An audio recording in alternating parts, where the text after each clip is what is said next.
सीमा हैदर जो है ये एक इशू आजकल मैं देख रहा था। कहा जाता है ये पाकिस्तानी नेशनल है। क्या सीमा हैदर जो है ये पाकिस्तानी जासूस है? क्या ये लव बर्ड्स हैं? और सुनने में आ रहा है कि जो यूपी का Andhra Pradesh anti terror squad है उसने सीमा हैदर को डिटेन किया है और उसको इलीगल वो कैसे इंडिया में एंटर हुई। उसके 4 बच्चे भी थे। ये स्टोरी समझने में नहीं आती फ्रैंकली स्पीकिंग। 4 बच्चों की माँ है, सिंध से निकली है।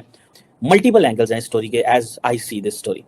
पहला एंगल तो ये है, प्रोबेबिलिटी है। लड़की की उम्र बहुत थोड़ी है, 27 साल उम्र, लेकिन ये जो सारी की सारी एक्टिविटी है, एक्शन है कि वो पाकिस्तान से चली दुबई, दुबई से नेपाल, नेपाल से वो इंडिया आ गई, ये कोई नॉर्मल बंदा नहीं कर सकता।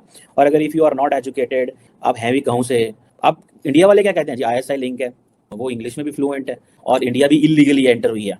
अब इसमें डिफरेंट एंगल है। पहला क्वेश्चन, ISI कर रही होगी, एजेंसीज पूरी दुनिया में करती हैं। अगर आपको याद हो, एक पाकिस्तानी कर्नल साहब जो थे, उसको नेपाल में एक कंपनी ने, सो कॉल्ड UN अदारे ने बुलाया और वो पहुंच गए और फिर वो गायब हो गए। उसके बाद पाकिस्तान ने ढूंढा, वो मिले ही नहीं और आज तक मेरा ख्याल है वो नहीं मिले। दूसरा इसमें जो क्वेश्चन जो मुझे समझ आता है, वाकई प्रोबेबिलिटी है कि शायद हो, एजेंट हो सकती है। थर्ड थिंग इसमें यह है कि वो लड़का बहुत छोटा है, लेकिन इसका इसका नेपाल पहुंच जाना लड़के के लिए इट रेजेस अ क्वेश्चन। लेकिन इंडियन सरकार इसको क्यों कर रही है?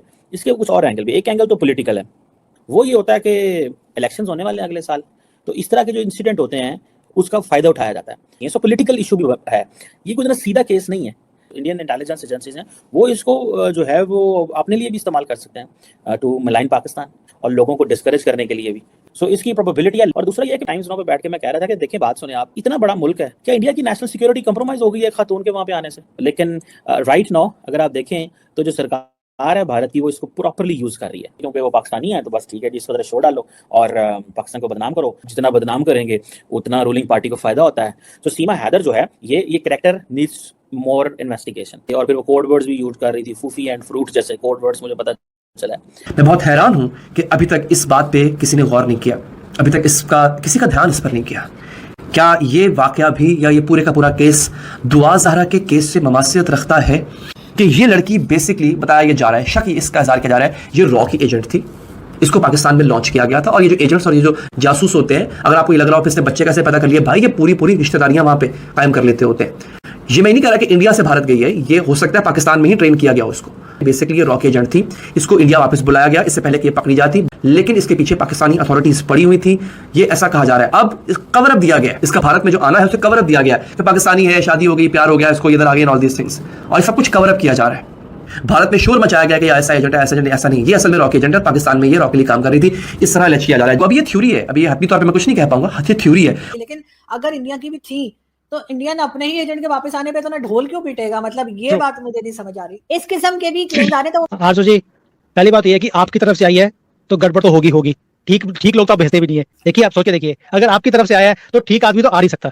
आरजू जी, मैंने आपको last time I told you one thing, the water is much more deeper than it is visible.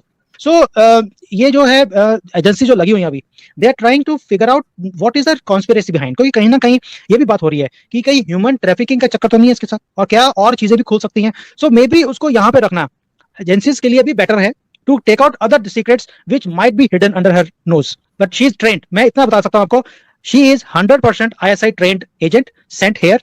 With in 2 days visas मिलना is a very big indication. Normal person cannot get it.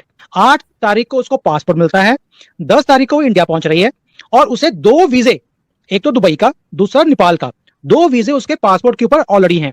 आपको कितने दिन लगते हैं to get a visa for Dubai? 4 to 5 days लगते हैं। और नेपाल में भी आपको 1 से 2 दिन लगेंगे। दैट मींस 5-6 days का प्रोसेस है। How can a lady who is applying for a visa, after all जिस दिन पासपोर्ट आएगा उसके बाद ही आप वीजा अप्लाई कर सकते हो। दैट मींस कि 2 दिन के अंदर उसने 2 कंट्रीज के वीजे भी ले लिए, and then she is flown also and reached also. ये एक नॉर्मल बंदा कर नहीं सकता। ऐसे जो वीजे हैं वो या तो ISI दिला सकती है। वीरा ग्लोबल न्यूज के यूट्यूब चैनल पर आपका स्वागत है। तो देखा आपने किस तरह से सीमा हैदर के मामले में नित नए खुलासे हो रहे हैं और इसी से पाकिस्तान मीडिया इस बात से घबराया हुआ है कि कहीं इसमें पाकिस्तान ना इन्वॉल्व हो जाए, और लगता भी ऐसा ही है कि पाकिस्तान इसमें पूरी तरह से इन्वॉल्व है और सीमा हैदर का केस है वो और भी पेचीदा होता जा रहा है।